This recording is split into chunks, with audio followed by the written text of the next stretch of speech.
ឱកាសពេលនេះគឺកូនប្រុសដែលម៉ែលើកទុកឪពុកណាពុករកខែម៉ែរកថ្ងៃកូនស្រីក៏ត្រូវធ្វើរឿង3កូនប្រុសក៏ត្រូវធ្វើរឿង3រឿង3ហ្នឹងរឿងអីខ្លះកូនប្រុសកូនស្រីរាល់ដងកូនប្រុសធ្លាប់ទៅនៅជ្រកកោនកន្លែងផ្ទះសបែងកន្លែងនៅឪពុកម្ដាយរបស់ខ្លួនរាល់ដងសពដងមកកូនស្រីធ្លាប់ទៅរស់នៅផ្ទះសបែងកន្លែងនៅរបស់ខ្លួនហើយមានអ្នកមើលថែមានឪពុកមានម្ដាយមានបងមានប្អូនកូនប្រុសក៏ដូចនោះតែថ្ងៃនេះកូនប្រុសក៏បន្ថែមម៉ែឪថ្មីកូនស្រីក៏បន្ថែមម៉ែឪថ្មីកូនប្រុសក៏បន្ថែមបងប្អូនថ្មីកូនស្រីក៏បន្ថែមបងប្អូនថ្មីអ្វីដែលកូនប្រុសអ្វីដែលកូនស្រីគប្បីស្ដាប់ចាប់អារម្មណ៍រាល់ពាក្យពេចន៍ដែលលេចចេញពីមាត់នៃគុណទៅនោះគឺកូនប្រុសត្រូវធ្វើម៉េចកូនប្រុសកូនប្រុសត្រូវតែស្គាល់អំពីអត្តចរិតអរិយាមយាទមាតកម្ពស់គំនិតលក្ខណៈរបស់ម៉ែឪកូនស្រីកូនស្រីត្រូវតែស្គាល់ត្រូវតែដឹងអំពីចរិតអរិយាមយាទមាតកម្ពស់លក្ខណៈសម្បត្តិរបស់ម៉ែឪកូនប្រុសដែរអញ្ចឹងកូនប្រុសក៏ត្រូវដឹងពីចរិតលក្ខណៈម៉ែឪកូនស្រីក៏ដឹងចរិតលក្ខណៈម៉ែឪកូនប្រុសនេះរឿងមួយតោះណាកូនប្រុសហើយកូនប្រុសក៏ត្រូវតែបំពេញរឿងមួយទៀតគឺកូនប្រុសត្រូវតែស្គាល់បងប្អូនកូនស្រីត្រូវតែស្គាល់បងប្អូនខាងកូនប្រុសចរិតបងប្អូនខាងប្រុសគេចូលចិត្តម៉េចចរិតបងប្អូនកូនស្រីគេចូលចិត្តម៉េចលក្ខណៈយ៉ាងម៉េចបើគេចូលចិត្តជូរទៅណាកូនប្រុសបើគេចូលចិត្តផ្អែមទៅបើគេចូលចិត្តល្វីងទៅ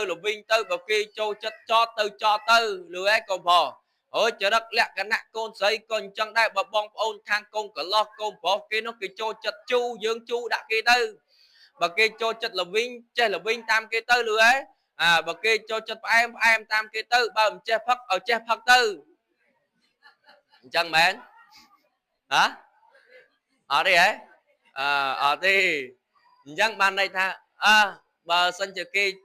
ចេះផឹកយើងអត់ចេះផឹកទេលឺហ៎តែបើអង្គុយកណ្ដោគេអង្គុយបានក៏អង្គុយទៅមិនអីទេលឺហ៎កុំឲ្យទៅផឹកអញ្ចឹងអារឿងទី1ហ្នឹងគឺកូនប្រុសកូនស្រីត្រូវចេះស្គាល់ញាតិកូនប្រុសមានមិត្តភ័ក្តិកូនប្រុសមានបងប្អូនអញ្ចឹងទៅស្រាប់តែមកដល់លេងផ្ទះកូនស្រីប្រពន្ធរបស់កូនប្រុសនឹងអត់ទទួលអត់រាក់តាក់មុខមើលក្រោយបែរមុខកញ៉េកញើស្រាប់ដល់ពេលបងប្អូនកូនប្រុសគេទៅផ្ទះវិញគេថាអើយអញទៅផ្ទះប្រពន្ធឯងគ្មានមើលមុខអញបន្តិចទេអញ្ចឹងណាកុំឲ្យពាក្យហ្នឹងកើតឡើងវាមិនអត់ទេទទួលរាក់តាក់ទៅយកចិត្តទុកដាក់អីចឹងទៅ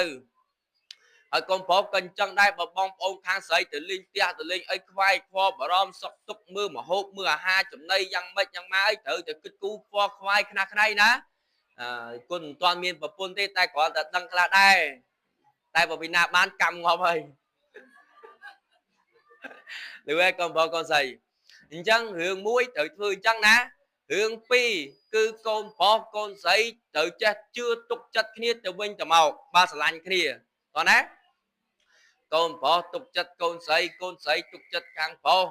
ហើយរៀនឲ្យតម្លៃគ្នាទៅវិញទៅមករៀនស្គាល់ពីគ្នាទៅវិញទៅមកហើយកូនប្រុសស្គាល់ចរិតកូនស្រីនៅស្គាល់ហើយចរិតម៉េចខឹងបកែងើហ៎ងើបកែខឹងអញ្ចឹងហ៎ខឹងអត់ចេះមាត់អញ្ចឹងហ៎ខឹងអត់ចេះមាត់អញ្ចឹងហើយកូនស្រីដឹងចរិតកូនប្រុសនៅចរិតម៉េចទៅប្រាប់តែគុណទិញមើលចរិតម៉េចទៅ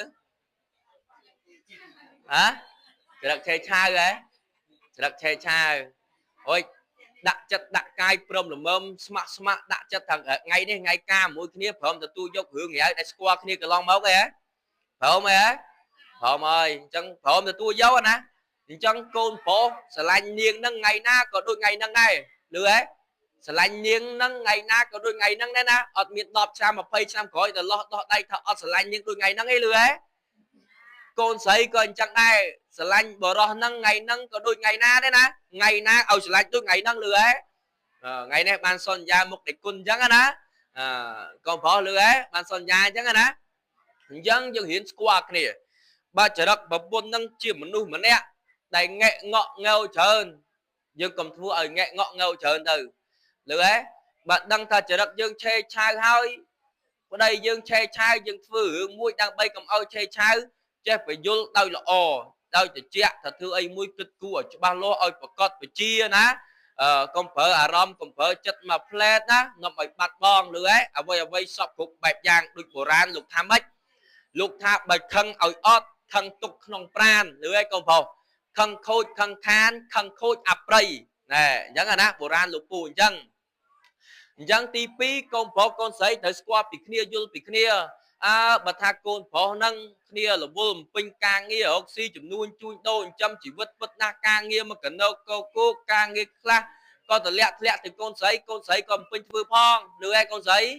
ហើយការងារកូនស្រីខ្លះក៏គ្នារវល់កិច្ចការសារពើផ្សេងបោះច្រាបផ្ទះសម្បែងកន្លែងនៅរបស់ខ្លួនបើកូនប្រុសទៅនេះពីការងាររបស់ខ្លួនបើអាចជួយបានខ្លះដែរវាមិនអីទេណាកុំប្រចាំការងារដូចជំនាន់ម៉ែឪយើងប្រចាំគ្នាការងារស្រីមិនធ្វើទេប្រុសមែនទេឥឡូវទៅធ្វើអញ្ចឹងគេលេងក្បាលចោលគេដេញចេញហើយគេរត់យកអ្នកថ្មីហើយលឺហ៎បោកកៅក៏បោកកៅដែរលៀងច័ន្ទក៏លៀងកៅដែរធ្វើម្ហូបក៏ធ្វើកៅដែរគេអត់ប្រកាន់ទេការងារអស់តែហ្នឹងណាយើងត្រូវជួយគ្នាណាលឺហ៎កូនប្រុសកូនស្រីទី2ត្រូវយល់ពីគ្នាជួយគ្នាទៅវិញទៅមកដែលយកចិត្តទុកដាក់អញ្ចឹងទៅមានទំនួលខុសត្រូវក្នុងគ្រួសាររ៉ាប់រងការពារគ្រួសាររបស់ផងយើងធ្វើជាមនុស្សដូចជាផ្កាយមួយរះនៅក្នុងគ្រួសារឲ្យម៉ាក់ប៉ាដឹងឮថាយើងជាប្រទីបជាគ្រឿងបំភ្លឺក្នុងគ្រួសាររបស់យើងឲ្យម៉ែឪទុកចិត្តលឺហ៎ទី2ហ្នឹងត្រូវធ្វើបែបហ្នឹងថ្ងៃនេះដែលគុណឈឺកផងចង់ឲ្យបានសូត្រតិចនិយាយក៏តិចដែរអាលៀកកអញ្ចឹងអត់មានពេលវេលាថ្ងៃនេះថាអត់ចង់មកទេតែដោយសារតែតាអាចារ្យតែមុនមកក៏មកផ្ដោបាត់ហើយណាមួយអត់មាន TikTok ដាក់វីដេអូផងអត់មានវីដេអូដាក់ TikTok អញ្ចឹងអត់ត្រូវមកផ្សាយថតមកផ្លែតអញ្ចឹងណាដល់ពេលទី3កូនប្រុសកូនស្រីទី3កូនប្រុសកូនស្រីរៀនគោរពគ្នាឲ្យតម្លៃគ្នាទៅវិញទៅមកកូនប្រុសកូនស្រីត្រូវចាំថាគ្មាននរណាដែលស្រឡាញ់យើងជាងម៉ែឪយើងហើយក៏គ្មាននរណាស្រឡាញ់យើងជាងប្រពន្ធយើងដែរកូនស្រីត្រូវចាំថាគ្មានពីណាល្អជាងម៉ែឪយើងហើយក៏គ្មានពីណាល្អជាងប្តីយើងដែរ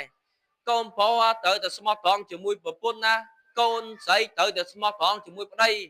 តិចតែកូនប្រុសទៅធ្វើការឯណាបាត់មួយខែពីរខែមួយឆ្នាំពីរឆ្នាំស្រាប់ដល់ពេលទៅដន្លោះដោះដៃប្រាប់ស្រីផ្សេង